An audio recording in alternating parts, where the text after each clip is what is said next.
북한에서 고위 간부로 살던 한 남성이 있었습니다. 평양 중심부 특수 아파트에서 가족과 함께 누구나 부러워할 특권적인 삶을 살았죠. 김정은이 직접 주재하는 회의에 참석하며 체제의 핵심 인물로 인정받았습니다. 하지만 어느 날 그는 끔찍한 광경을 목격하게 됩니다. 회의 중 한 간부가 김정은의 질문에 제대로 답하지 못했다는 이유로 그 자리에서 즉시 끌려나간 것입니다. 이후 300명이 넘는 간부들이 처형되거나 강제 수용소로 끌려가는 대숙청이 시작되었고 그는 깨달았습니다. 다음은 자신일 수도 있다는 공포 속에서 그가 내린 결심은 무엇이었을까요? 평양 중심부에서 저는 그야말로 특별한 삶을 살고 있었습니다. 권력층만 거주할 수 있는 고급 아파트에서 가족과 함께 지냈죠. 거실 창문을 열면 평양 시내의 정돈된 도로와 멀리 보이는 김일성 광장의 전경이 한눈에 들어왔습니다. 그 풍경을 바라볼 때마다 저는 스스로가 이 체제의 중요한 축을 담당하고 있다는 자부심을 느꼈어요. 제 일상은 단순한 물질적 풍요를 넘어섰습니다. 김정은이 직접 주재하는 회의에 참석해 그의 지시를 듣고 현장에서 실행하는 역할을 맡았죠. 체제의 핵심 인물로 인정받는다는 것은 북한에서 최고의 영예였습니다. 아침이면 비서가 보낸 전용차가 저를 집 앞에서 픽업해 당 청사로 데려갔고 그곳에서 하루 종일 정책과 계획을 논의하는 일에 몰두했어요. 김정은이 주재하는 회의실은 최첨단 시설로 꾸며져 있었습니다. 그 방에서 북한의 미래를 좌우할 중요한 결정들이 내려진다고 믿었죠. 회의가 끝나고 집으로 돌아오면 가족들이 따뜻하게 맞이해 주었습니다. 제 아내는 해외에서 유학한 경험을 가진 엘리트였고 자녀들은 평양의 특권층만 다닐 수 있는 명문학교에서 최고 수준의 교육을 받고 있었어요. 저녁 식사 시간은 제가 가장 행복했던 순간 중 하나였습니다. 식탁에는 서양식 요리와 북한 내에서도 구하기 힘든 고급 식재료들이 올라왔죠. 중국에서 들여온 최고급 와인을 곁들이며 가족과 미래에 대한 이야기를 나누는 시간은 정말 소중했습니다. 이런 특권을 누릴 수 있다는 것 자체가 북한에서는 상상할 수 없는 일이었거든요. 하지만 이 모든 화려함 뒤에는 보이지 않는 무거운 짐이 있었습니다. 김정은 체제에서 살아남기 위해서는 항상 극도의 긴장 상태를 유지해야 했어요. 정권 내부의 경쟁은 상상 이상으로 치열했고 조금이라도 실수를 저지르면 누군가가 나를 밟고 올라설 준비를 하고 있다는 사실을 늘 염두에 두어야 했습니다. 특권을 누릴수록 그만큼 더 많은 책임과 위험이 따라왔습니다. 김정은 체제는 간부들에게만 허락된 특권을 통해 충성을 강요하는 구조였죠. 저 역시 이 체제에 대한 충성을 다짐하며 제 가족을 지키기 위해 할 수 있는 모든 것을 했습니다. 하지만 체제는 언제나 그 이상의 대가를 요구했어요. 저는 그때까지만 해도 제가 누리는 특권이 영원할 것이라고 믿었습니다. 하지만 김정은 체제의 진짜 얼굴을 목격하는 순간이 찾아왔죠. 그 충격적인 사건이 제 인생을 완전히 바꿔놓았습니다. 어느 날 김정은이 직접 주재하는 중요한 회의가 열렸습니다. 평소와 다름없이 최고급 회의실에 고위 간부들이 모였죠. 김정은이 들어오자 모든 사람들이 일제히 기립박수를 쳤습니다. 분위기는 언제나처럼 엄숙했어요. 회의가 진행되던 중 김정은이 한 간부에게 질문을 던졌습니다. 그런데 그 간부가 준비가 부족했던 건지 제대로 된 답변을 하지 못했어요. 김정은의 표정이 순식간에 차갑게 변했습니다. 회의실 안의 공기가 얼어붙는 것을 느꼈죠. 김정은은 그 간부를 향해 날카로운 시선을 보냈습니다. 그리고 손짓 하나로 경비원들을 불렀어요. 그 간부는 그 자리에서 바로 끌려나갔습니다. 회의실에 있던 모든 사람들이 숨을 죽이고 있었죠. 아무도 감히 움직이거나 소리를 낼 수 없었습니다. 그 간부가 끌려나간 후 김정은은 마치 아무 일도 없었다는 듯이 회의를 계속 진행했습니다. 하지만 저를 비롯한 다른 간부들은 모두 공포에 떨고 있었어요. 그날 이후 그 간부의 소식을 아무도 들을 수 없었습니다. 완전히 세상에서 사라진 것처럼 느껴졌죠. 저는 그 장면을 보고 깨달았습니다. 김정은 체제에서는 아무리 높은 지위에 있어도 한순간에 모든 것이 무너질 수 있다는 사실을 말이에요. 특권과 권력은 오직 김정은의 기분과 판단에 달려 있었습니다. 우리는 단지 그의 도구에 불과했죠. 그 사건 이후 저는 밤에 잠을 이루지 못했습니다. 사라진 동료의 얼굴이 계속 떠올랐어요. 그 사람도 저와 똑같이 평양의 고급 아파트에서 가족과 살며 김정은에게 충성을 다하던 사람이었습니다. 하지만 단 한 번의 실수로 모든 것을 잃어버렸죠. 김정은이 내리는 명령들은 현실과 완전히 동떨어져 있었습니다. 예산도, 인력도, 자원도 없는 상황에서 불가능한 계획을 실현하라고 지시했어요. 그런데 그 계획이 실패하면 모든 책임은 우리 간부들의 몫이었습니다. 김정은 자신은 절대 잘못이 없고 항상 아래 사람들이 무능해서 실패한다고 몰아갔죠. 저는 점점 깨달았습니다. 이 체제에서 간부로 살아남기 위해서는 능력이나 충성심보다 운이 더 중요하다는 것을요. 언제 김정은의 기분이 나빠져서 희생양을 찾을지 아무도 예측할 수 없었습니다. 오늘은 내가 안전하더라도 내일은 알 수 없었어요. 그때부터 저는 회의에 참석할 때마다 극도로 긴장했습니다. 김정은이 저에게 질문을 던지면 어떻게 대답해야 할지 머릿속이 하얗게 변했죠. 실수 한 번이 저와 제 가족의 운명을 결정할 수 있다는 공포가 항상 따라다녔습니다. 그런데 정말 끔찍한 일이 벌어졌습니다. 2016년부터 2017년 사이 김정은이 자신의 권력을 더욱 공고히 하기 위해 대대적인 숙청 작업을 시작했어요. 그 규모와 잔혹함은 상상을 초월했습니다. 김원호 국가보위부장이 숙청되는 것을 시작으로 그의 측근들이 대거 해임되거나 처형되었습니다. 300명이 넘는 간부들이 하루아침에 직위를 박탈당했어요. 그중 상당수는 공개 처형되었고 수백 명이 강제 수용소로 끌려갔습니다. 저는 그 소식을 들었을 때 온몸에 소름이 돋았습니다. 머릿속이 하얗게 변하면서 다음은 나일 수도 있다는 생각이 떠나지 않았어요. 지금까지 함께 일했던 동료들이 하나둘씩 사라지는 모습을 지켜봐야 했습니다. 어느 날 아침, 출근을 했는데 평소 옆 사무실에서 일하던 부장이 보이지 않았습니다. 비서에게 물어보니 밤중에 체포되어 끌려갔다고 하더군요. 그 사람의 책상은 텅 비어 있었고 마치 처음부터 그런 사람이 존재하지 않았던 것처럼 모든 흔적이 사라져 있었어요. 공개 처형이 진행되는 날이면 간부들은 의무적으로 참석해야 했습니다. 저 역시 여러 차례 그 끔찍한 광경을 목격해야 했죠. 불과 며칠 전까지 함께 회의했던 사람들이 죄인으로 끌려나와 총살당하는 모습을 보면서 가슴이 얼어붙었습니다. 김정은은 처형 현장에서 우리 간부들을 향해 경고했습니다. 더 이상 실패를 용납하지 않겠다고. 누구든 자신을 실망시키면 같은 운명을 맞게 될 것이라고 말했어요. 그의 차가운 눈빛을 보면서 저는 등골이 서늘해졌습니다. 그날 이후 저의 삶은 완전히 바뀌었습니다. 어떤 지시를 받든 두려움이 먼저 앞섰어요. 무엇을 하든 충분하지 않을 것 같았고 제가 하는 모든 일이 목숨을 좌우할 수 있다는 불안감이 끊임없이 따라다녔습니다. 밤에 잠자리에 누워도 잠이 오지 않았습니다. 처형당한 동료들의 얼굴이 계속 떠올랐어요. 그들도 저와 다를 바 없는 사람들이었습니다.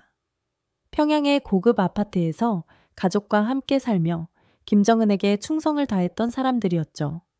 하지만 체제가 요구하는 기준을 충족하지 못했다는 이유로 목숨을 잃었습니다.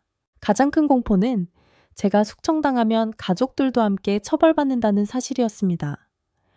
북한에서는 간부가 반역자로 낙인 찍히면 그 가족들도 끔찍한 운명을 맞게 돼요. 몇 년 전 다른 간부가 숙청된 이후 그의 가족들이 감옥으로 끌려갔다는 이야기를 들은 적이 있었습니다. 김정은은 간부들을 서로 경쟁하게 만들었습니다. 살아남기 위해서는 다른 사람을 밟고 올라서야 했어요. 하지만 그 과정에서 누군가의 몰락은 결국 다른 누군가의 몰락으로 이어졌습니다. 저는 이런 악순환 속에서 하루하루를 버텨나가야 했죠. 숙청의 공포 속에서 저는 제 자녀들을 떠올렸습니다.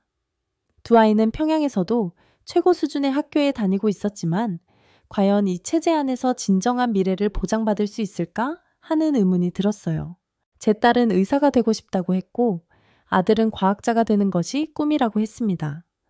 하지만 북한에서 그런 꿈들은 단순한 환상에 불과했어요. 아이들의 미래는 체제의 필요에 따라 결정되고 결국 그 꿈마저 체제의 선전도구로 이용될 뿐이었습니다. 아이들이 다니는 학교는 겉으로는 완벽해 보였습니다. 하지만 그 안에서 이루어지는 교육은 체제에 대한 충성심을 강요하는 내용들 뿐이었어요. 아침마다 아이들은 김정은의 위대함을 찬양하는 노래를 부르며 하루를 시작했습니다. 교실에서 배우는 것도 과학이나 문학이 아니라 체제 선전에 불과한 것들이었습니다. 아이들은 체제의 선봉장이 될 인재로 길러지고 있었어요. 그 모습을 보면서 저는 깊은 무력감에 빠졌습니다. 더 큰 문제는 간부 자녀들도 아버지의 성과나 실수에 따라 미래가 결정된다는 사실이었습니다. 만약 제가 어떤 실수를 한다면 제 자녀들도 평양의 학교에서 쫓겨나거나 최악의 경우 강제 수용소로 끌려갈 가능성이 있었어요. 제 아내도 같은 우려를 갖고 있었습니다. 아이들이 더 나은 환경에서 자라야 한다는 것을 누구보다 잘 알고 있었지만 탈출의 위험성 때문에 망설이고 있었어요. 하지만 저는 이미 결론을 내린 상태였습니다. 어느 날 밤, 저는 잠든 아이들의 방에 들어가 그들의 얼굴을 지켜봤습니다. 평화롭게 잠들어 있는 두 아이의 모습을 보면서 마음이 아팠어요. 이 아이들이 언제까지 이런 평온함을 유지할 수 있을지 알 수 없었습니다. 그 순간 저는 확신했습니다. 이 아이들을 위해서라면 어떤 위험도 감수할 준비가 되어 있다고 말이에요. 제가 지금까지 누려온 권력과 특권, 평양에서의 안락한 삶, 그리고 체제에 대한 마지막 충성심까지 모든 것을 버릴 각오가 되어 있었습니다. 북한에서 아이들이 가질 수 있는 미래는 너무나 제한적이었습니다. 그마저도 체제에 대한 맹목적인 충성을 전제로 해야만 가능했어요. 저는 제 아이들에게 그런 삶을 물려주고 싶지 않았습니다. 탈출의 길이 위험천만하고 성공을 장담할 수 없다는 것을 잘 알고 있었습니다. 하지만 그 모든 위험이 아이들의 자유와 미래를 위한 대가라면 기꺼이 감수할 수 있었어요. 결국 탈출은 단순히 저 개인의 선택이 아니라 가족의 운명을 바꾸기 위한 결단이었습니다. 탈출 계획을 세우는 것부터가 생존을 건 도박이었습니다. 계획이 발각되면 저와 제 가족 모두 즉시 처형될 수 있었어요. 하지만 더 이상 미룰 수 없었습니다. 북한의 국경 지역은 전기철조망과 지뢰밭, 감시초소로 무장되어 있었습니다. 국경수비대는 탈북자를 발견하면 사살 명령을 받고 있다는 사실도 알고 있었어요. 저는 믿을 만한 중개인을 통해 밀수 경로에 대한 정보를 얻었습니다. 탈출하기로 한 날이 다가오면서 심장이 미친 듯이 뛰었습니다. 아이들에게는 여행을 간다고 말했어요. 제 아내는 탈출 계획을 알고 있었지만 얼굴에는 감출 수 없는 불안감이 드러나 있었습니다. 탈출하는 날 밤, 우리는 최소한의 짐만 챙기고 어둠을 틈타 이동했습니다. 아이들은 무슨 일이 일어나는지 정확히 알지 못한 채 제 뒤를 따랐어요. 저는 아이들의 손을 꼭 붙들고 있었습니다. 그 작은 손이 떨리고 있다는 것을 느꼈죠. 국경 근처에 도달했을 때 온몸이 긴장으로 굳어졌습니다. 어둠 속에서 감시탑의 불빛이 주기적으로 주변을 비추고 있었고 어디선가 국경수비대의 목소리가 들려왔어요. 우리는 그들에게 발각되지 않도록 몸을 최대한 낮추고 숲속으로 숨어야 했습니다. 강을 건너는 순간이 가장 위험했습니다. 얼음이 살짝 언 강물위를 조심스럽게 걸으면서 계속 뒤를 돌아봤어요. 혹시라도 발각된다면 우리는 즉시 총격을 받을 수도 있었습니다. 아이들이 물에 빠질까봐 더욱 조심스러웠죠. 강물은 예상보다 차가웠습니다. 발목까지 차오르는 얼음물에 발이 곧 감각을 잃었어요. 하지만 멈출 수 없었습니다. 뒤에서 추격해 올 수도 있다는 생각에 오직 앞으로만 나아갔습니다. 마침내 강을 건너 중국 땅에 도착했습니다. 하지만 안심하기에는 일렀어요. 중국에서도 탈북자들에 대한 감시는 엄중했고 발각되면 즉시 북한으로 강제 송환될 위험이 있었습니다. 중국에서는 브로커의 도움을 받아 은신처를 전전했습니다. 가족들과 함께 숨어 지내면서 남한으로 갈 방법을 찾기 위해 끊임없이 협상했어요. 이 과정에서 제가 가진 모든 재산을 거의 쏟아부어야 했습니다. 몇 주 후 우리는 제3국을 경유해 마침내 남한 땅에 도착했습니다.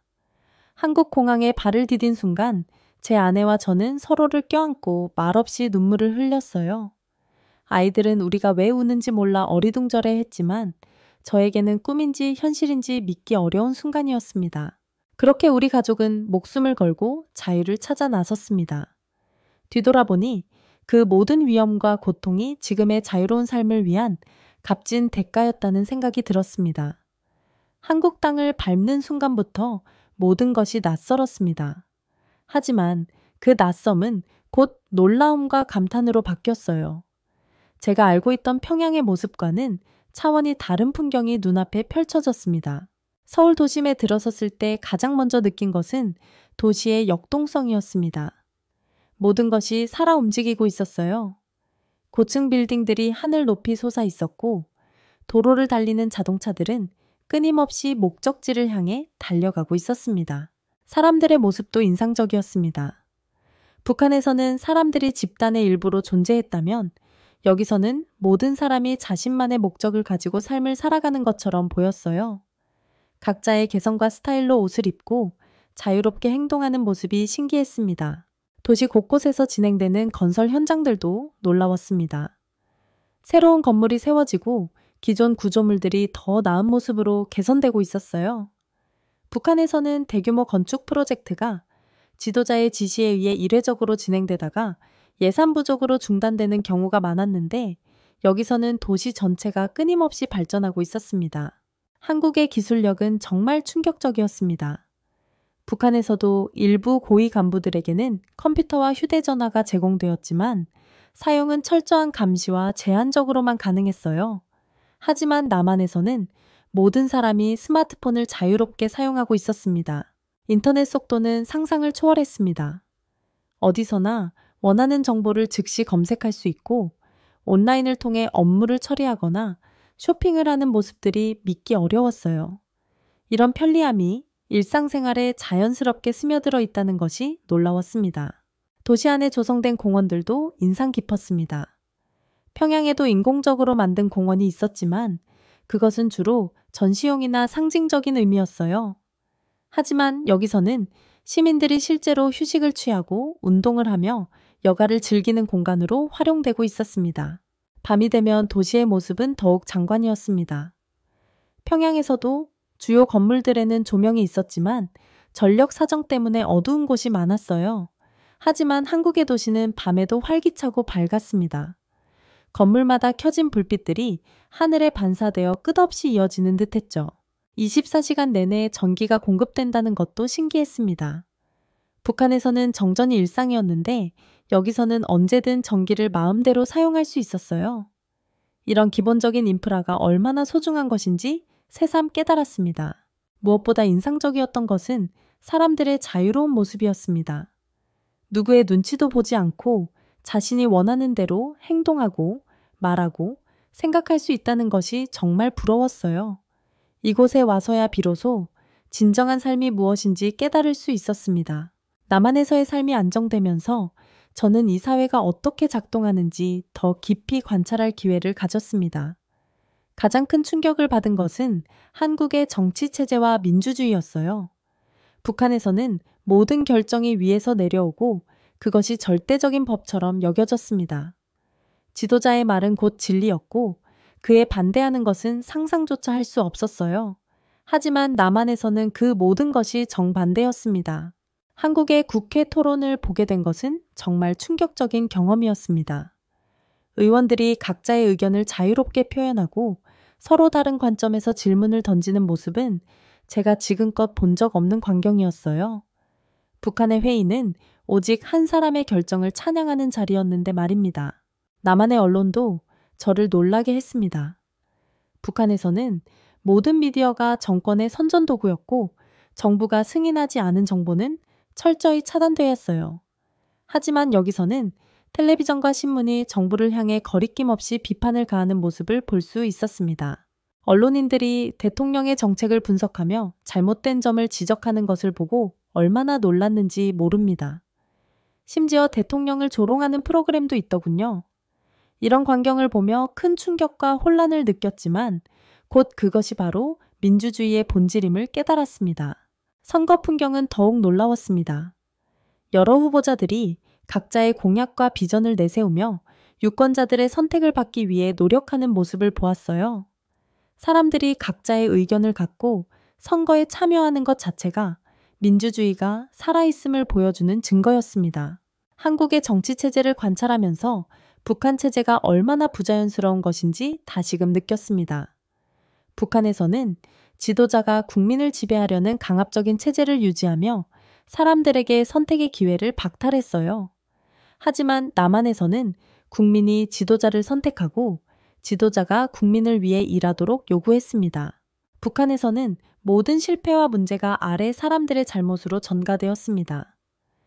지도자는 항상 완전 무결한 존재로 묘사되었고 그의 명령이 비현실적이어도 이를 비판하려는 시도는 금기였어요.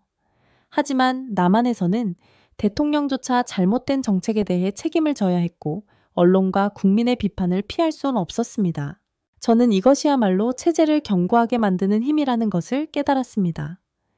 진정한 리더십은 비판을 받아들이고 국민에게 책임지는 것에서 나온다는 것을 말이에요. 남한에 정착한 지 몇 달이 지났을 무렵 저는 한 방송국의 초청을 받아 인터뷰를 하게 되었습니다. 그들은 저의 탈북 경험과 북한 체제의 실상을 국민들에게 알리고 싶어 했어요. 그동안 언론과의 접촉을 피해왔지만 이번만큼은 제 목소리를 내야겠다고 결심했습니다. 스튜디오에 들어서는 순간 다소 긴장했습니다.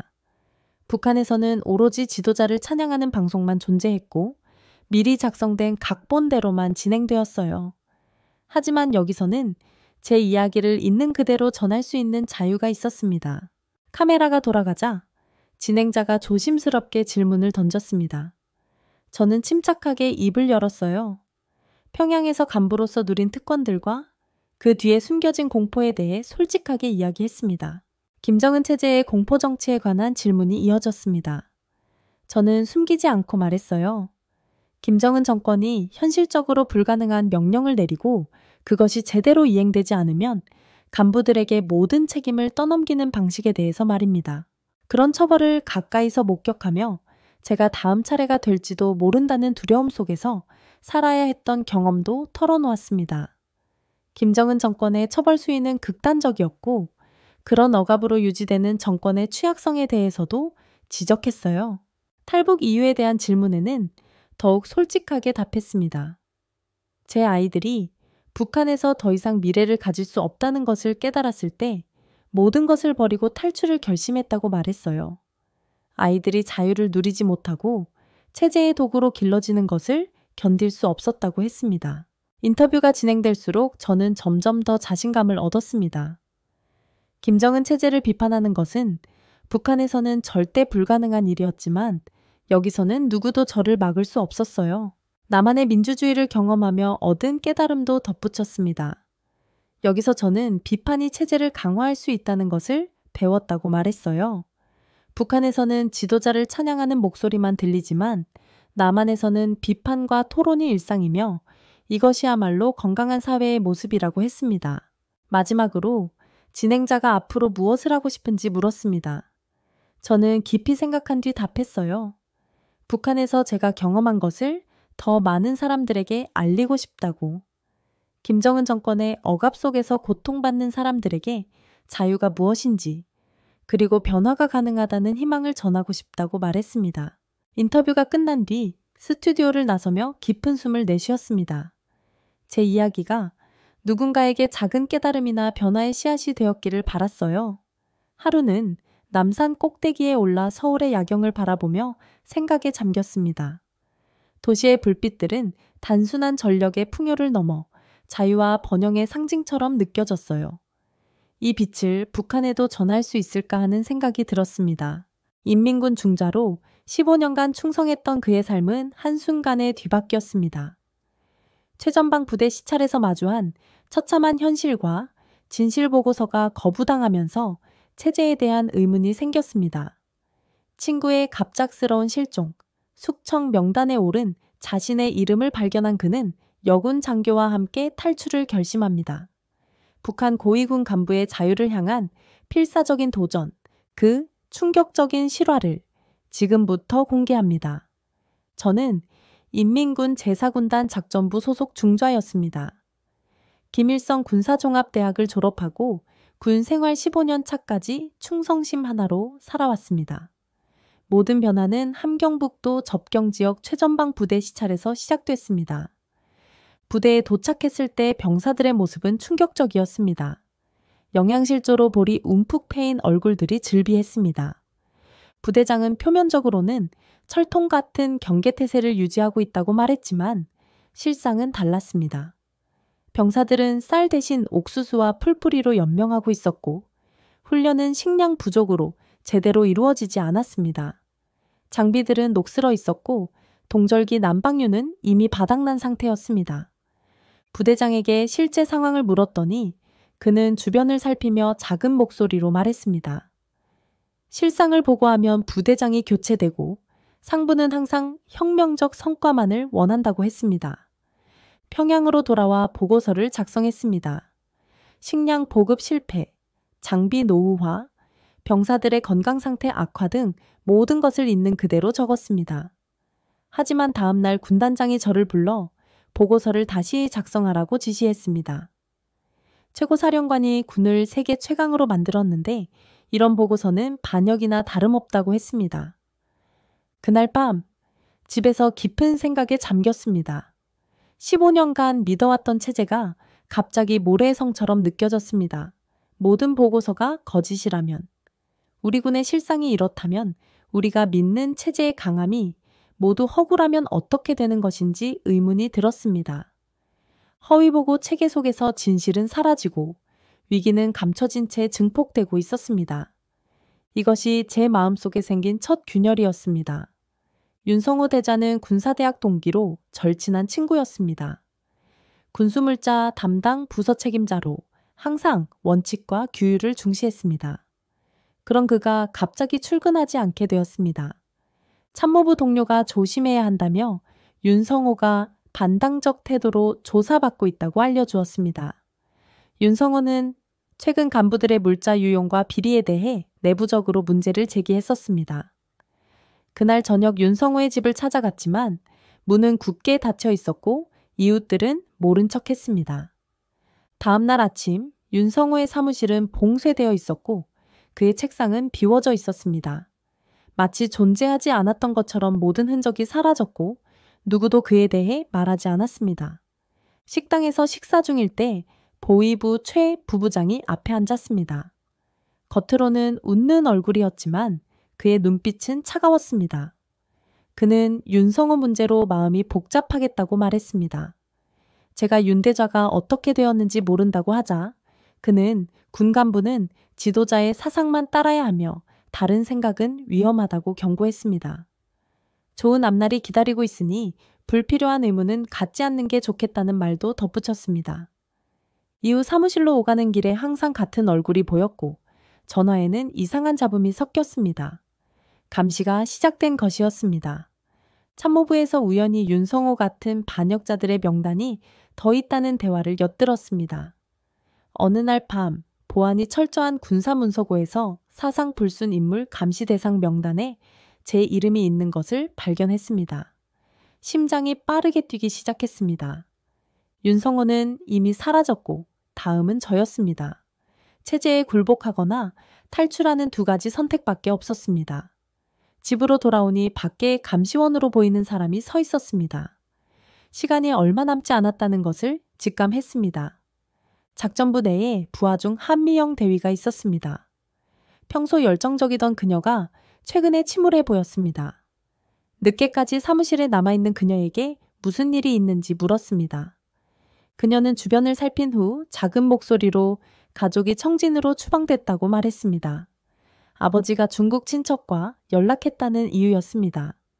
그녀의 눈에는 분노와 절망이 가득했습니다. 직감적으로 그녀에게 우리가 믿는 체제가 정말 완벽하다고 생각하는지 물었습니다. 그녀는 놀란 표정을 지었지만 곧 이해한 듯 고개를 저었습니다. 그 이후로 우리는 눈빛만으로도 서로의 생각을 이해하게 되었습니다. 얼마 지나지 않아 보위부 내에 있는 협력자를 통해 제 이름이 포함된 숙청 리스트가 최종 승인 단계에 있다는 정보를 확인했습니다. 결단을 내려야 했습니다. 밤중에 한미영의 숙소를 찾아가 탈북을 제안했습니다. 혼자서는 국경까지 가는 동안 여러 검문소를 통과하기 힘들고 의심을 살 것이지만 둘이라면 가능할 것 같다고 설명했습니다. 한미영은 잠시 침묵했습니다.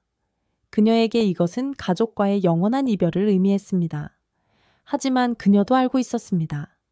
이미 그녀의 가족은 체제의 희생양이 되었고 그녀 역시 언제든 그럴 수 있다는 사실을. 그녀는 함께하기로 했지만 어떻게 빠져나갈 수 있을지 걱정했습니다. 그때 두만강 접경 지역 부대들의 경계태세 점검 임무가 저에게 할당되었습니다. 국경 지역에 합법적으로 접근할 수 있는 기회였습니다. 한미영을 제 보조로 데려가기로 했습니다. 군사작전 분석 전문가로서 필수적이라고 서류를 준비했습니다. 우리는 매우 조심스럽게 준비했습니다. 너무 많은 물품을 준비하면 의심을 살 것이고 너무 적게 준비하면 생존이 어려울 것이었습니다. 돈, 간단한 식량, 민간인 옷 몇 벌을 조금씩 모았습니다. 며칠 후, 공식 업무 자격으로 함경북도로 향했습니다. 차 안에서 한미영과 눈이 마주쳤을 때 그녀의 눈에서 두려움과 결의가 동시에 보였습니다. 저도 마음이 무거웠습니다. 조국을 배신한다는 죄책감과 자유를 향한 갈망이 충돌했지만 이미 돌아갈 길은 없었습니다. 국경 지역에 도착한 후 철저한 계획에 따라 움직였습니다. 감시가 상대적으로 느슨한 부대를 골라 장기 체류 명목으로 자리를 잡았습니다. 군사 감찰 업무는 완벽한 위장이 되었습니다. 부대 책임자에게 최소 2주간 모든 경계 체계를 세밀히 관찰할 것이며 한 대위가 모든 순찰 일정과 패턴을 기록할 것이라고 설명했습니다. 2주 동안 철저히 부대의 모든 것을 관찰했습니다. 야간 순찰 때의 교대 시간, CCTV의 사각지대, 강변 초소의 위치, 날씨에 따른 경계태세 변화까지 모든 정보를 모았습니다. 비가 내리기 시작한 밤이 왔습니다. 비는 시야를 가리고 소리를 덮어주는 천연 방패막이었습니다. 우리는 이날을 택했습니다. 군복 대신 미리 준비한 어두운 색의 작업복으로 갈아입었습니다. 군인 신분으로는 국경을 넘을 수 없었기 때문입니다. 밤 11시 순찰 때 교대 시간과 CCTV 점검 시간을 정확히 계산해 숙소를 빠져나왔습니다. 진흙길은 미끄러웠지만 발자국을 남기지 않는 데 도움이 되었습니다. 비는 점점 더 세차게 내렸고 바람 소리가 우리의 움직임을 가려주었습니다. 강변에 도착한 후 미리 확인해둔 목재 적재장에서 통나무 몇 개를 묶어 간단한 뗏목을 만들었습니다. 두만강은 비로 인해 수위가 올라가 있었고 물살이 거셌습니다. 한미영의 손을 꽉 잡았습니다. 그녀의 손이 떨리고 있었고 저도 두려웠습니다. 차가운 강물은 죽음의 문턱과도 같았습니다. 뗏목에 몸을 실었고 강물은 우리를 중국 쪽으로 밀어냈습니다. 한때는 조국이라 불렀던 땅이 점점 멀어져 갔습니다. 물살은 생각보다 강했고 뗏목은 흔들렸습니다. 강 너머에 도착했을 때 몸이 젖고 추위에 떨렸지만 자유의 첫 발걸음을 내딛었다는 기쁨이 있었습니다. 하지만 이건 시작에 불과했습니다. 이제 우리는 북한 요원과 중국 공안 모두에게 쫓기는 도망자가 되었습니다. 중국 땅에 발을 디딘 순간 한미영은 미끄러운 강둑에서 발을 헛디뎌 넘어졌습니다. 그녀의 비명소리가 밤 공기를 찢을까 두려워 재빨리 그녀의 입을 막았습니다. 그녀의 발목이 삐었지만 걸을 수 있다고 했습니다. 우리는 서둘러 인근 산림지대로 몸을 숨겼습니다. 밤새 비는 그치지 않았고 젖은 옷과 찬 공기는 체온을 빠르게 앗아갔습니다. 체온을 유지하기 위해 서로 가까이 붙어 있고 낙엽을 모아 몸을 감쌌습니다. 그날 밤은 끝나지 않을 것 같았습니다. 모든 소리, 모든 바람에 경계를 늦추지 않았습니다. 북한 경비대가 추적할 수도 있다는 공포가 계속됐습니다. 새벽이 밝아오자 조심스럽게 주변을 살폈습니다.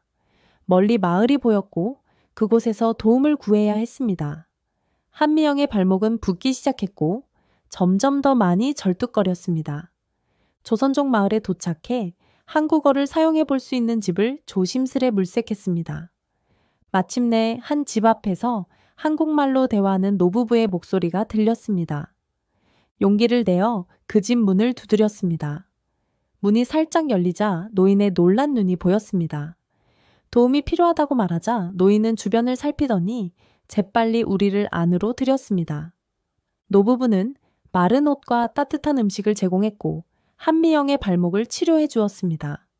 하지만 여기 오래 있을 수 없다고 했습니다. 국경을 넘은 사람들을 숨겨주면 큰 벌을 받기 때문이었습니다. 북한 보위부와 중국 공안이 합동으로 수색하고 있으며 이미 이 마을까지 뒤졌고 다시 올 수도 있다고 했습니다. 밤이 되자 노부부는 간단한 식량과 지도를 건네주었습니다. 노파는 브로커의 연락처가 적힌 쪽지를 주며 군인 출신이라고 하면 특별히 신경 써줄 거라고 말했습니다. 그날 밤 노인의 집에서 처음으로 안전하게 잠을 잘 수 있었습니다.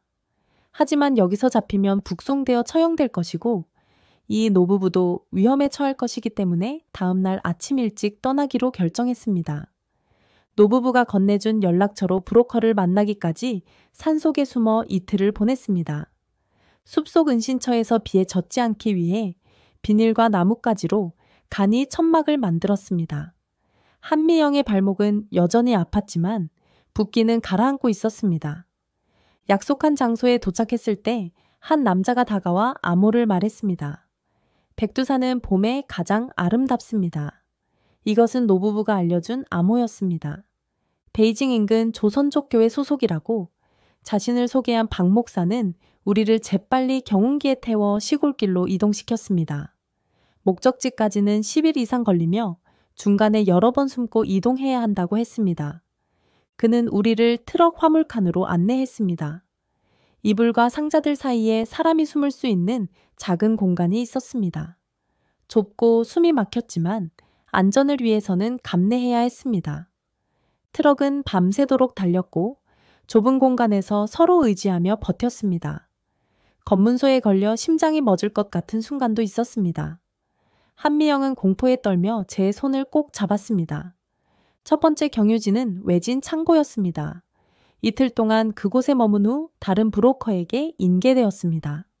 이런 방식으로 중국 내륙으로 점점 깊숙이 들어갔습니다. 한 브로커가 군 출신이라고 들었는데 정보가 있느냐고 물었습니다. 그는 제가 가진 군사 정보에 관심이 있었습니다. 하지만 정보를 주고받는 것은 위험했고 진짜 브로커인지 확신할 수 없었기에 그저 자유를 찾아가는 사람들일 뿐이라고 대답했습니다. 농촌 지역 한 마을의 창고에서 다시 이틀을 보냈습니다. 그곳에서 만난 또 다른 탈북자 가족이 있었는데 어린아이가 있어 더욱 어려움을 겪고 있었습니다. 우리는 그들과 짧게 정보를 교환했고 서로에게 용기를 주었습니다. 이동 경로는 점점 복잡해졌습니다. 차량으로, 도보로, 기차로 이동했고 매번 새로운 브로커가 나타났습니다. A에서 B로, B에서 C로 계속해서 인계되었습니다. 한 브로커는 가짜 신분증을 제공했고 또 다른 브로커는 민간인처럼 보이도록 옷을 준비해 주었습니다. 우리는 조선족 노동자로 위장했습니다. 12일간의 험난한 여정 끝에 몽골 접경 지역 근처 마을에 도착했습니다. 이곳에서 국경을 넘기 위한 마지막 준비를 했습니다. 자유가 점점 가까워지고 있었습니다. 몽골 접경 지역에 도착한 후 마지막 브로커를 만났습니다. 그는 몽골 국경을 여러 번 넘어본 경험이 있는 베테랑이었습니다. 국경은 24시간 감시되지만 워낙 광활해서 틈이 있다고 했습니다.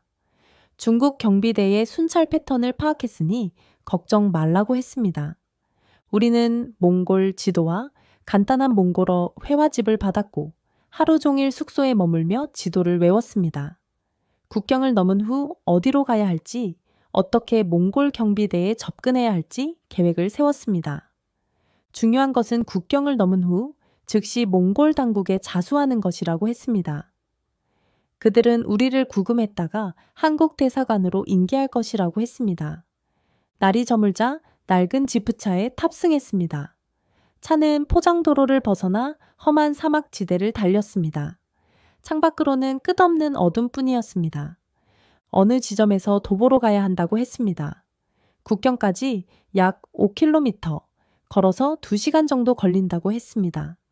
마지막 지시사항은 산등성이를 따라 걸어가고 국경선을 넘어 왼쪽으로 3km 더 가면 몽골 경비초소가 보인다는 것이었습니다.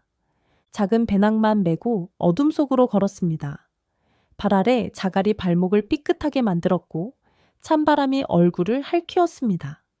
하지만 자유를 향한 마지막 관문 앞에서 멈출 수 없었습니다. 함께 걸었던 2시간은 매우 길게 느껴졌습니다.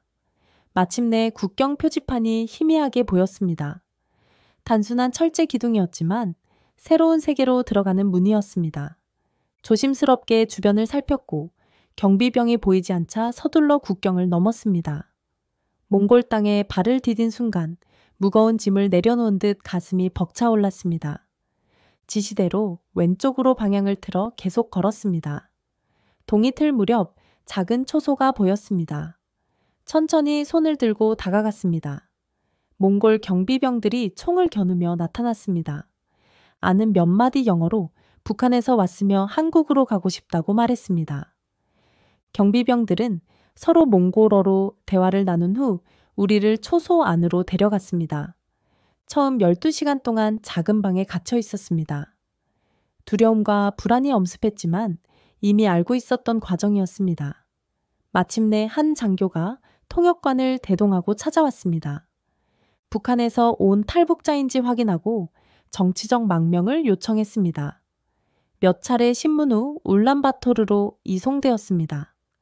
이민국 시설에 일주일 동안 머물렀고 마침내 한국 대사관 직원이 찾아왔습니다. 한국에서 왔으며 이제 안전하다는 말을 들었을 때 한미영과 제 눈에서 눈물이 흘렀습니다. 공포와 불안, 절망의 눈물이 아니라 마침내 찾은 자유의 눈물이었습니다. 인천공항에 도착한 날 창밖으로 본 서울의 불빛은 다른 세계처럼 느껴졌습니다. 북한에서는 상상조차 할 수 없었던 화려함이었습니다. 이 새로운 세계에 적응할 수 있을지 두려웠습니다. 국정원에서 2주간 조사를 받았습니다. 군 경력과 북한군 정보에 대해 많은 질문을 받았지만 강압적이지 않았습니다. 오히려 배려심 깊게 대해주었습니다. 조사가 끝난 후 하나원으로 이동했습니다.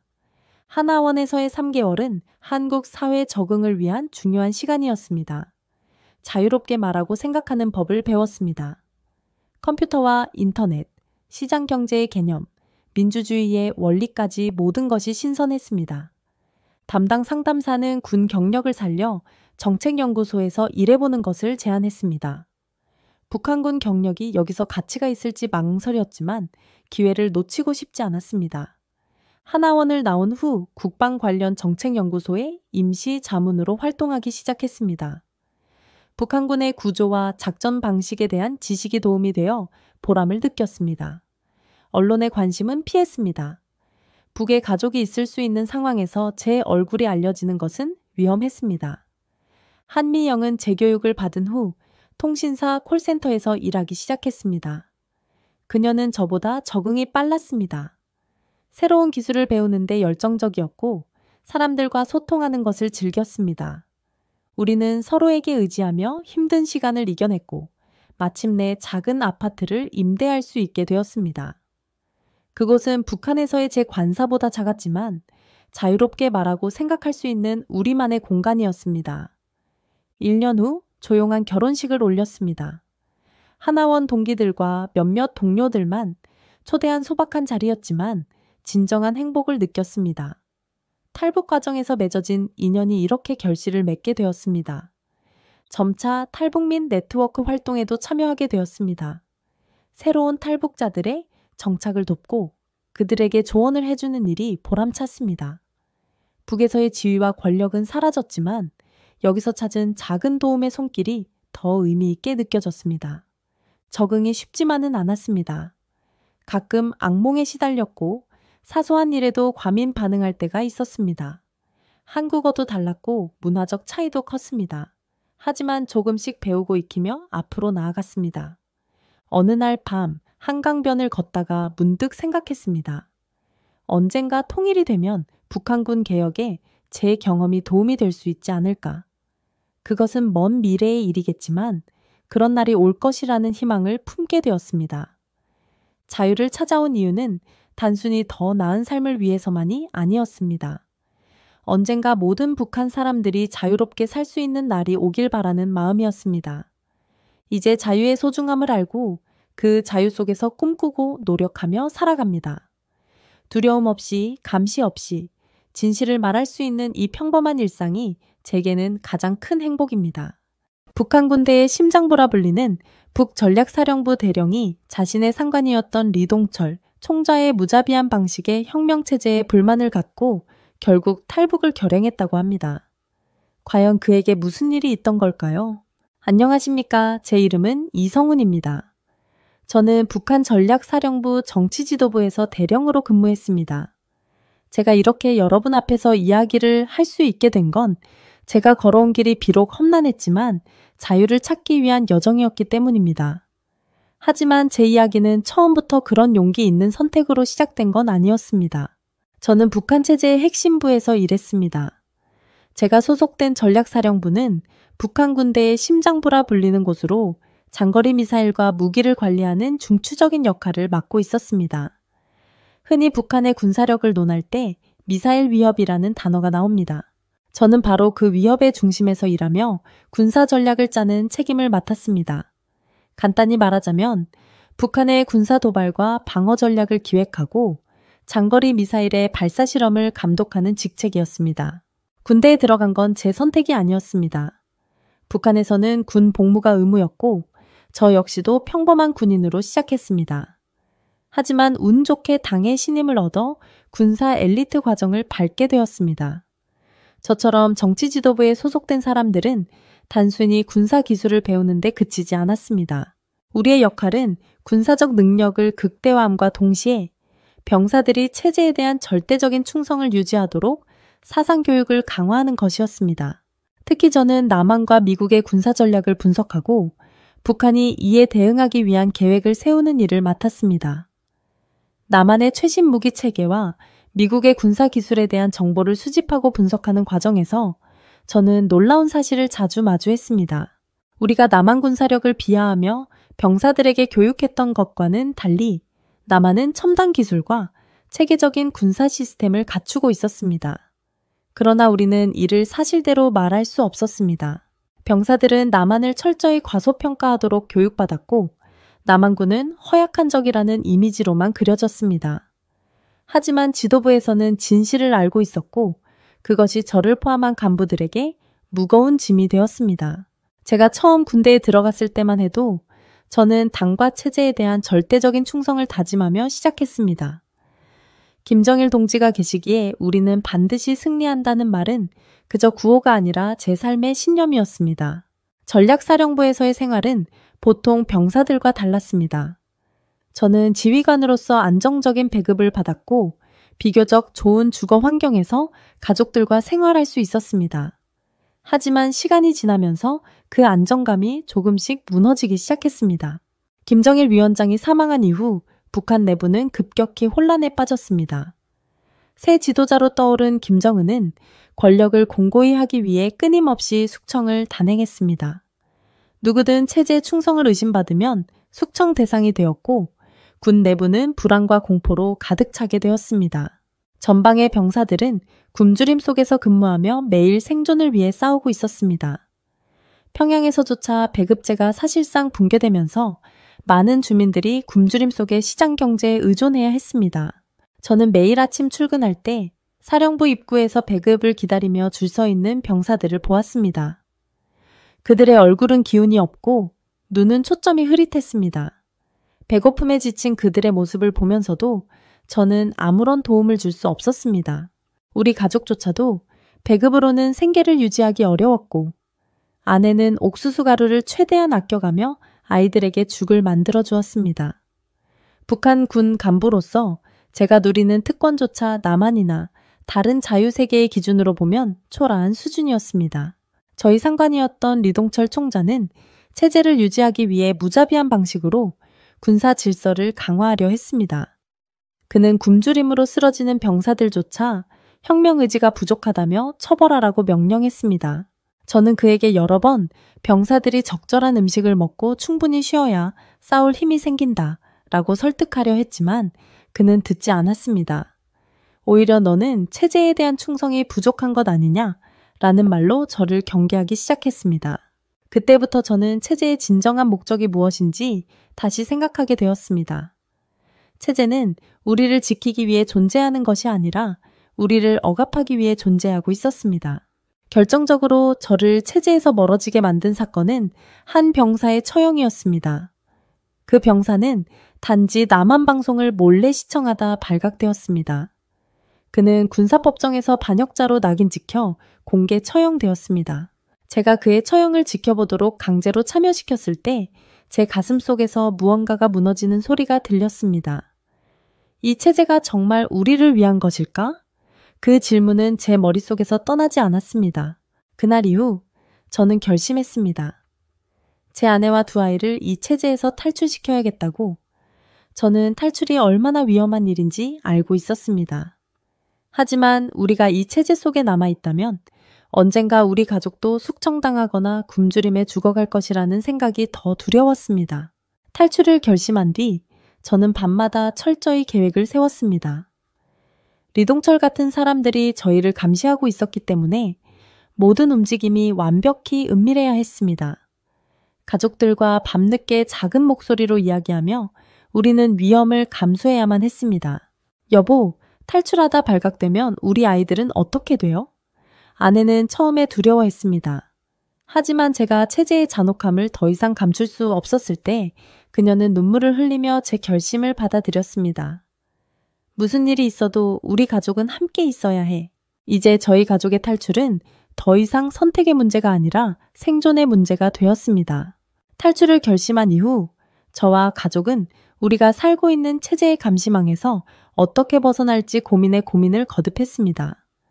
북한의 체제는 모든 주민을 감시 대상으로 보고 있었습니다.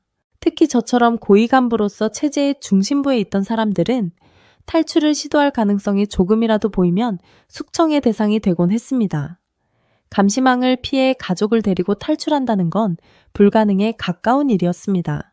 첫 단계는 저희 가족이 탈출할 계획이 있다는 사실을 철저히 숨기는 것이었습니다. 일상생활에서 조금이라도 평소와 다른 행동을 하면 체제는 그것을 의심하고 감시를 강화할 것입니다. 저는 매일 아침 아무 일도 없는 척 사령부로 출근했고 아내 역시 이웃들과 평범하게 지내며 저희 가족의 상황이 달라지지 않았다는 인상을 심으려고 노력했습니다. 특히 리동철 총자의 존재는 저희 가족에게 가장 큰 위협이었습니다. 그는 항상 저를 경계했고 제가 체제에 조금이라도 불만을 품고 있다는 신호를 잡으려 애쓰고 있었습니다. 그의 감시는 병사들뿐만 아니라 간부들에게도 뻗쳐 있었습니다. 심지어 저희 가족의 집 앞에 누군가가 밤마다 감시하는 듯한 느낌을 받을 때도 있었습니다. 저는 아내와 함께 침대에 누워 창밖을 보며 작은 소리로 속삭였습니다. 절대 티내면 안 돼. 우리는 지금부터 그림자처럼 움직여야 해. 탈출을 준비하는 동안 가족 내부에서도 갈등은 깊어졌습니다. 아내는 탈출의 위험성을 누구보다 잘 알고 있었습니다. 여보, 우리가 실패하면 아이들은 어떻게 돼요?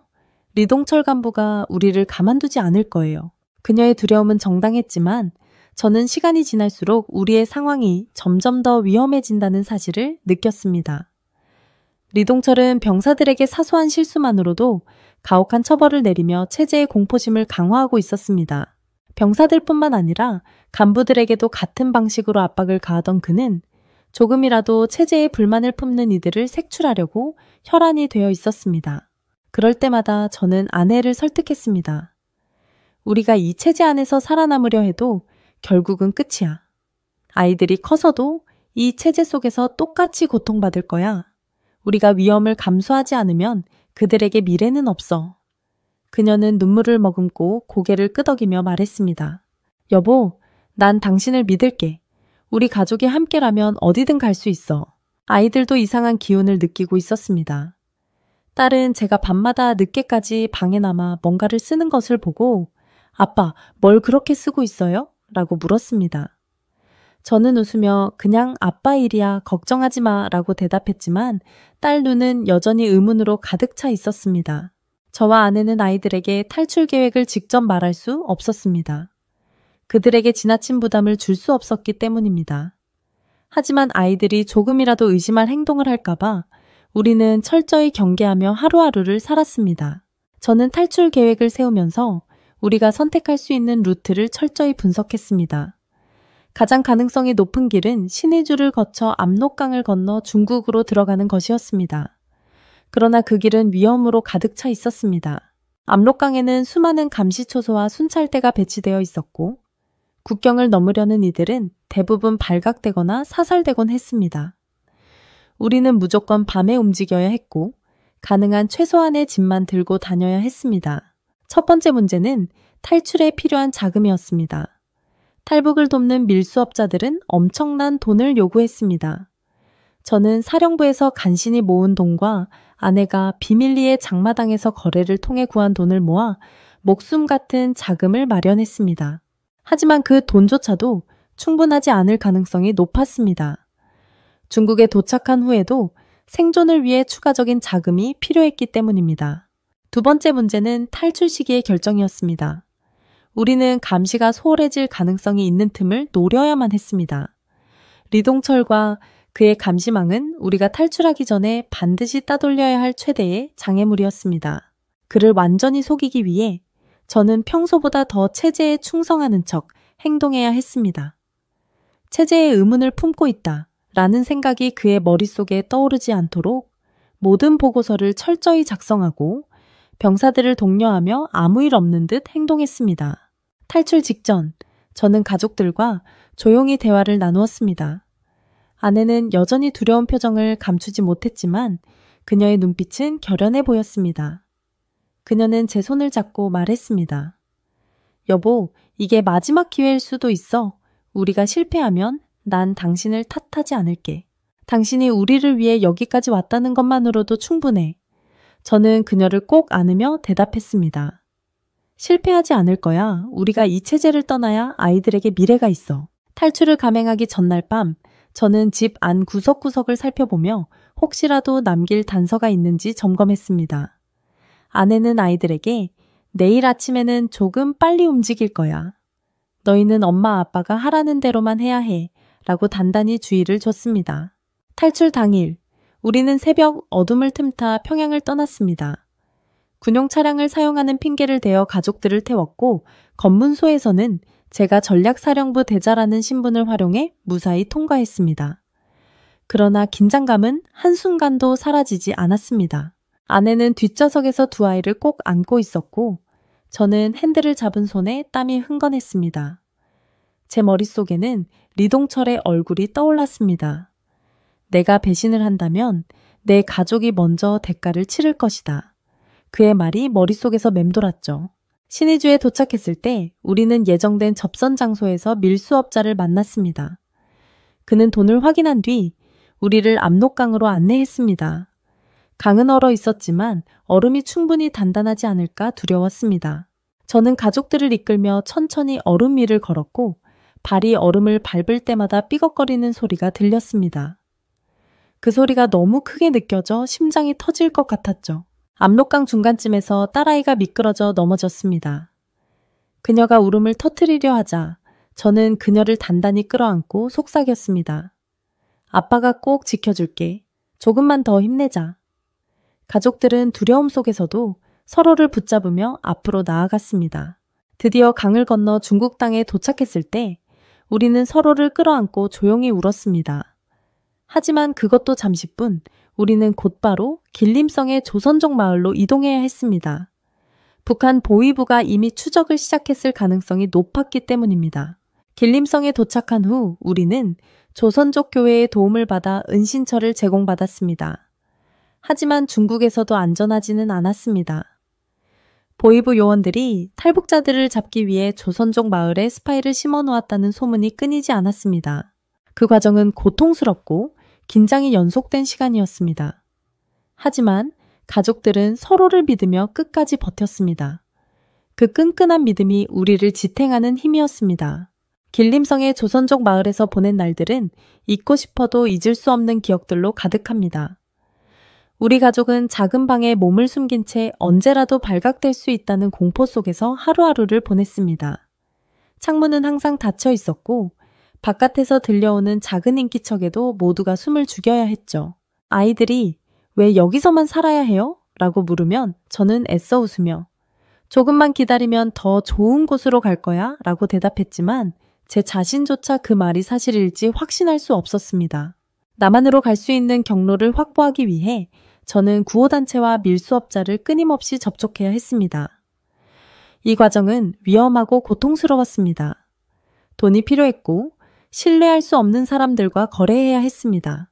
한 번은 밀수업자가 갑자기 연락을 끊어버려 계획이 틀어질 뻔한 적도 있었습니다.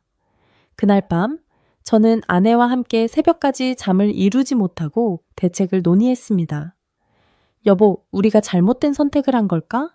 아내의 떨리는 목소리에 저는 단호히 대답했습니다. 아니야, 이 길밖에 없어. 몇 주 후 우리는 마침내 산둥성으로 이동할 기회를 얻었습니다. 구호단체와 밀수업자는 우리를 트럭의 뒷칸에 태워 검문소를 통과하게 했습니다. 그 순간의 긴장은 아직도 잊히지 않습니다. 군인들이 트럭을 멈춰 세우고 서류를 확인하던 소리가 들렸습니다. 제 딸은 겁에 질린 표정으로 제 손을 꼭 잡았고 저는 그녀에게 눈을 감으라고 속삭였습니다.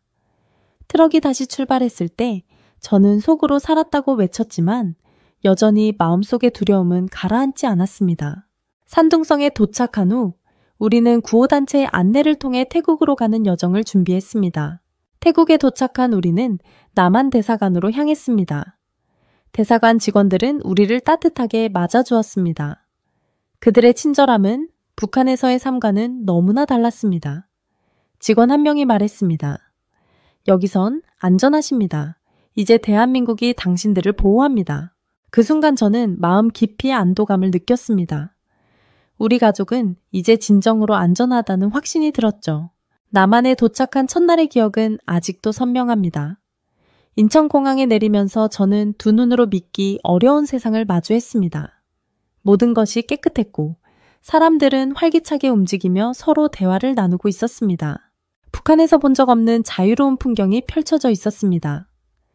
제 딸은 손을 잡으며 아빠, 여기 사람들은 다 행복해 보여요 라고 말했습니다. 저는 그녀의 말에 아무 대답도 하지 못한 채 그저 고개를 끄덕였습니다. 남한 정부는 우리 가족을 정착센터로 안내했습니다. 그곳에서 우리는 철저한 조사를 받았습니다. 북한에서의 생활, 탈북 과정, 가족관계 등 모든 것을 세세히 설명해야 했습니다. 저는 저의 경력 때문에 더 많은 질문을 받았습니다. 북한이 고위 간부였던 당신이 왜 탈북을 결심했습니까? 라는 질문은 제게 매번 큰 부담으로 다가왔습니다. 하지만 저는 진심을 담아 대답했습니다. 제 가족을 위해, 그리고 인간다운 삶을 살기 위해 떠났습니다. 정착센터에서의 생활은 체계적이었지만 쉬운 과정은 아니었습니다. 한국어를 사용하는 것조차 새로운 도전이었습니다. 북한과 남한의 언어는 뿌리가 같지만 사용하는 단어나 표현 방식이 많이 달랐습니다. 특히 북한 특유의 군사 용어나 사투리는 남한 사람들에게 낯설게 들렸고 제가 익숙한 방식으로 말할 때마다 사람들이 당황하는 모습을 보곤 했습니다. 우리 가족은 하나원이라는 정착지원센터에 입소했습니다. 그곳은 탈북민들이 남한 사회에 적응하기 위해 꼭 거쳐야 하는 첫 단계라고 했습니다. 하나원에서는 남한 사회의 구조, 법률, 복지체계 등을 배우는 교육을 받았습니다. 북한에서 배운 체제 선정과는 완전히 다른 내용이었고 경제와 자유에 대한 이야기를 들으면서 저희 가족은 남한에서 살아갈 실질적인 준비를 시작했습니다. 하지만 하나원에서 보낸 시간은 짧았고 남한에서 진짜 생활을 시작하는 것은 그리 단순하지 않았습니다. 하나원을 나와 정부에서 지원하는 임대아파트에 들어갔을 때 우리 가족은 말 그대로 세상에 이런 곳도 있구나 라는 감탄을 했습니다. 작은 방 2개와 거실, 주방, 그리고 화장실이 집안에 있는 구조는 저희에게 너무나 새로운 환경이었습니다. 북한에서의 생활과 비교하면 천국과도 같았죠. 아이들은 창문을 열어 바깥 풍경을 보며 신기해했고 제 아내는 집안 곳곳을 둘러보며 한참 동안 말을 잇지 못했습니다. 저는 그 모습을 보며 묵묵히 짐을 풀다가 아내가 조용히 울음을 터뜨리는 것을 보고 다가가 말했습니다. 여보, 우리 정말 여기까지 왔어. 이제부터는 괜찮을 거야. 하지만 남한에서의 삶은 감탄만으로 끝나지 않았습니다. 현실적인 문제들이 우리를 기다리고 있었습니다. 하나원에서 배운 지식은 이론에 불과했고 실제로 남한에서 살아가기 위해서는 우리가 스스로 문제를 해결해야 했습니다. 우선 돈이 문제였습니다. 북한에서는 배급으로 살아왔기 때문에 돈을 관리하거나 사용하는 방식이 익숙하지 않았습니다. 정부에서 일정 금액을 지원해줬지만 그것만으로는 충분하지 않았습니다. 저는 새로운 직업을 찾아야 했습니다. 아내는 북한에서 익혔던 요리 실력을 살려 작은 반찬을 만들어 팔기 시작했습니다. 탈북민 단체의 도움을 받아 작은 장터에 나갔는데 남한 사람들에게는 북한식 반찬이 낯선 음식이었지만 점차 호기심을 끌기 시작했습니다. 그녀는 힘들어하면서도 매일 새벽부터 준비를 하며 일에 열중했습니다. 제가 너무 무리하지 마 라고 말하면 그녀는 웃으며 대답했습니다. 우리 아이들 잘 키우려면 이 정도는 해야지. 여보도 힘내. 저는 정부의 정착 지원 프로그램을 통해 직업 훈련을 받기 시작했습니다. 처음에는 자동차 정비 기술을 배우기로 했습니다. 하나원에서 들은 이야기로는 이 기술이 남한에서 안정적으로 일할 수 있는 방법 중 하나라고 했기 때문입니다. 정비소에서 기계를 다루는 것은 처음에는 너무나 낯설었지만 강사들과 동료들의 도움 덕분에 조금씩 익숙해져 갔습니다. 저는 하루 10시간 넘게 기술을 배우고 밤에는 집으로 돌아와 가족들과 시간을 보냈습니다. 아이들이 학교에서 적응하고 있다는 이야기를 들으면 그날의 피로가 모두 잊히곤 했습니다. 아이들은 남한 학교에서 새로운 친구들을 사귀기 시작했습니다. 하지만 처음에는 적응이 쉽지 않았습니다. 남한 아이들의 말투와 생활 방식이 달라서 겉돌 때도 있었고, 너 북한에서 왔다며? 라는 질문이 부담으로 다가올 때도 많았습니다. 제 딸은 학교에서 있었던 일을 저녁마다 저에게 이야기했습니다. 아빠, 애들이 나보고 북한에서 온 게 신기하대.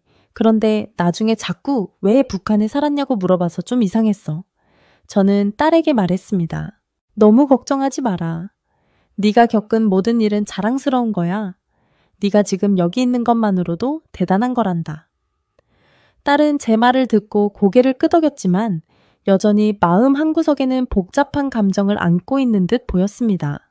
정착 초기에는 탈북민이라는 이유로 생기는 시선과 편견이 적지 않았습니다. 어떤 사람들은 저희 가족을 따뜻하게 받아들였지만 일부는 여전히 경계하는 태도를 보였습니다. 특히 제가 북한에서 고위직에 있었다는 사실을 알게 된 사람들은 진짜 탈북민 맞아? 라며 의심의 눈초리를 보내기도 했습니다. 그런 말을 들을 때마다 저는 마음이 아팠지만 그럴수록 더 열심히 적응하려고 노력했습니다. 아이들에게 이런 말을 들려주고 싶지 않았기 때문입니다. 시간이 지나면서 우리 가족은 점차 남한 생활에 익숙해져 갔습니다. 아이들은 학교에서 점차 남한 친구들과 친해졌고 제 아내의 음식은 손님들 사이에서 좋은 평가를 받으며 조금씩 인기를 얻었습니다. 저는 직업 훈련을 마치고 정비소에서 정식으로 일을 시작하게 되었습니다. 처음 월급을 받았을 때 저는 가족들과 함께 식탁에 앉아 말했습니다. 이 돈은 우리가 이겨낸 모든 어려움의 증거야. 우리가 해냈어. 한국에서의 적응은 쉽지 않았지만 우리는 서로를 의지하며 조금씩 앞으로 나아갔습니다. 매일 아침 우리는 함께 식탁에 앉아 남한에서 살아가는 이야기를 나눴고 아이들은 아빠, 우리 이제 남한 사람이야? 라고 물었습니다. 저는 웃으며 대답했습니다. 그래, 우리가 여기서 행복하게 살아가는 순간부터 우리는 남한 사람이야. 한국 생활이 안정되어 가던 어느 날 가족들과 함께 여행을 떠나기로 했습니다. 북한에서 여행이라는 단어는 거의 존재하지 않았습니다. 방문은 철저히 통제된 혁명적 장소에서만 허락되었고 자유롭게 돌아다닌다는 개념 자체가 없었죠. 한국에서 가족끼리 여행을 떠날 수 있다는 것은 상상도 못했던 일이었습니다. 아내와 아이들에게 여행 계획을 이야기했을 때 모두가 설렘과 긴장 속에 있었습니다. 우리 정말 제주도에 갈 수 있어요? 딸아이는 믿기지 않는다는 표정으로 물었습니다. 그럼 당연하지. 제가 웃으며 대답했습니다. 이번엔 바다도 보고 맛있는 것도 먹고 한라산도 가보자. 제주도에 도착한 뒤 가장 먼저 향한 곳은 한라산이었습니다. 아내는 처음 한라산을 보며 감탄했습니다. 이런 산이 정말 같은 나라에 있다는 게 믿기지 않네. 북한에서는 산은 고된 노동과 험난함의 상징이었지만 한라산은 평화와 아름다움을 느끼게 해줬습니다. 등산로를 따라 오르는 동안 잘 정비된 길과 주변의 푸른 숲이 우리를 반겨줬습니다. 새소리와 물소리가 산을 감싸고 있어 마치 자연의 품에 안겨있는 기분이었습니다. 중턱에 도달했을 때는 멀리 바다가 보였습니다. 아이들은 저기가 바다예요? 우리가 어제 봤던 곳 맞죠? 라며 흥분된 목소리로 물었습니다. 저는 그들을 보며 웃으며 대답했습니다. 그래, 이 모든 게 우리나라야? 그 말이 끝나기 무섭게 딸아이는 주위를 둘러보며 아빠, 우리 북한에서는 이런 곳 못 가잖아요. 여기 진짜 좋다 라고 외쳤습니다. 그 순간 저는 우리가 걸어온 길과 새로운 시작을 다시 한번 떠올리며 마음이 벅차올랐습니다. 한라산의 절경을 감상한 뒤 우리는 여행 중 가장 기대했던 제주도의 음식을 맛보기로 했습니다. 가장 먼저 찾아간 곳은 한라산 자락 아래에 위치한 한 전통 식당이었습니다. 메뉴판에는 우리가 한 번도 본 적 없는 이름의 음식들이 많았습니다. 제주의 흑돼지 구이는 직원의 추천으로 주문한 음식이었는데 그 맛은 지금도 잊을 수 없습니다. 숯불 위에서 노릇하게 익어가는 흑돼지 삼겹살은 고소한 냄새로 우리 가족의 기대를 한껏 높였습니다. 직원이 고기를 잘라 접시에 담아주었을 때 아이들은 눈을 반짝이며 이거 정말 먹어도 돼요? 라고 물었습니다.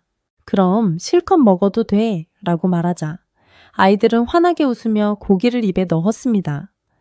첫 맛을 본 딸아이는 아빠, 이거 진짜 맛있어요. 고기가 이렇게 부드러울 수 있어요? 라며 놀란 표정을 지었고 아내는 미소를 지으며 고기를 천천히 음미했습니다. 여보, 이건 북한에서는 절대 맛볼 수 없는 거야.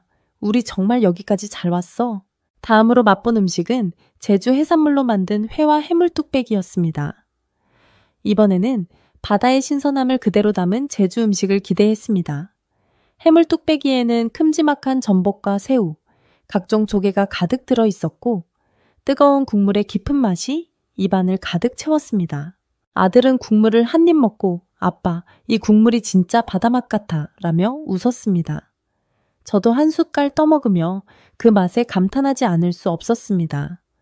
바다의 신선함이 그대로 살아있는 맛은 처음 느껴보는 감동이었습니다. 제주 곳곳에 세워진 도라르방도 우리 가족의 큰 관심을 끌었습니다. 딸아이는 도라르방 앞에서 사진을 찍으며 아빠, 이 도라르방 만지면 진짜 소원이 이루어진대요 라고 말했습니다. 저와 아내는 그녀의 순수한 웃음에 같이 웃으며 도라르방을 만져보았습니다. 또 한 가지 잊지 못할 경험은 감귤밭에서의 시간이었습니다. 제주도의 대표 과일인 감귤을 직접 따볼 수 있다는 이야기를 듣고 감귤밭을 방문했을 때 우리 가족은 마치 동화 속에 들어온 것 같은 기분이었습니다. 나무마다 주렁주렁 열린 감귤을 보며 아내는 이렇게 많이 열린 과일은 처음 봐 라며 놀랐고 아이들은 신나게 감귤을 따기 시작했습니다. 따자마자 먹어본 감귤은 달고 상큼했습니다. 딸아이는 이게 진짜 과일의 맛이야? 라며 한 입 한 입 감귤을 맛봤습니다. 제주도에서의 경험은 단순한 여행이 아니었습니다. 그것은 우리 가족에게 자유와 풍요, 그리고 나만이라는 나라의 본질을 온전히 느끼게 해준 시간이었습니다. 한라산의 푸른 숲과 정상에서 본 끝없는 바다, 감귤밭에서의 웃음과 제주의 음식에서 느낀 깊은 맛은 나만이 얼마나 살기 좋은 나라인지를 몸소 체감하게 했습니다. 북한에서는 꿈도 꾸지 못했던 이런 삶이 이제 우리 가족의 현실이 된 것입니다. 제주도에서의 며칠간은 온전히 우리 가족을 위한 시간이었습니다. 아이들은 한라산과 오름에서 자연을 만끽하며 마음껏 웃고 뛰놀았고 아내는 도라르방 앞에서 사진을 찍으며 남한 생활의 여유를 처음으로 느낀 것 같았습니다. 저는 가족들이 이렇게 웃으며 행복해하는 모습을 보면서 이 자유를 어떻게든 지켜야 한다는 결심을 새롭게 했습니다. 하지만 그 행복한 순간들 속에서도 저는 가끔 북한에서의 기억이 떠올랐습니다. 북한에서 고된 노동에 시달리며 강제적으로 혁명지 방문을 해야 했던 사람들, 겨울이면 추위와 굶주림 속에서 힘겹게 버텨야 했던 주민들, 그리고 저와 같은 꿈을 꾸지 못한 채 체제에 갇혀 살아가는 친구들과 가족들. 그들을 생각할 때마다 마음 한편이 무거워졌습니다. 제주도의 평화로운 풍경을 바라보며 저는 속으로 질문했습니다. 왜 이런 삶이 북한에는 없을까? 왜 그곳의 사람들은 이런 자유를 누리지 못할까? 남한은 과거의 아픔을 딛고 세계에서 가장 역동적이고 발전된 나라 중 하나로 성장했습니다. 하지만 북한은 여전히 가난과 억압 속에 갇혀 있습니다. 한라산 정상에서 본 끝없이 펼쳐진 풍경은 제가 바라던 통일의 모습을 상징하는 것 같았습니다. 남과 북이 하나 되어 이런 아름다운 자연과 자유를 함께 누릴 수 있다면 얼마나 좋을까? 제주도의 경험은 우리 가족에게 왜 통일이 필요한가를 새삼 깨닫게 했습니다. 우리가 느낀 자유와 풍요는 남한 주민들에게는 당연한 일상이지만 북한 주민들에게는 꿈도 꾸기 어려운 삶입니다. 남과 북이 하나 되어 한라산 정상에서 본 그 끝없는 풍경처럼 통일된 한반도를 그리는 일이야말로 우리 가족이 남은 삶 동안 품어야 할 소망이라는 생각이 들었습니다. 저는 남한에서 더 많은 것을 배우고 북한과의 차이를 극복하기 위해 힘쓸 계획을 세우기 시작했습니다. 아이들에게도 자유의 소중함을 잊지 말라고 당부하며 언젠가 통일된 한반도에서 우리 가족뿐만 아니라 더 많은 사람들이 제주도의 아름다움을 함께 느낄 수 있기를 소망했습니다. 이제 우리 가족은 단순히 남한에 적응한 탈북민이 아니라 남과 북을 연결하는 작은 다리가 되겠다는 꿈을 꾸고 있습니다. 제주도에서의 경험은 그 다리를 놓기 위한 첫걸음이었습니다. 언젠가 통일된 한반도에서 한라산 정상에 올라 남과 북의 모든 가족이 함께 손을 잡고 웃을 날을 기다리며 우리는 오늘도 우리의 길을 걸어가고 있습니다. 북한에서 한국으로 탈북한 탈북민들 중에는 자신의 존재를 밝히기 꺼려하고 언론에 노출되는 것을 싫어하는 분들도 상당히 많이 존재합니다. TV와 유튜브에 나오는 일부 탈북민들 말고도 이렇게 북한 체제에 대해서 사연으로 대신해 이야기를 전하는 분들이 엄청나게 많죠. 이 점 우리 구독자분들 양해 바라봅니다.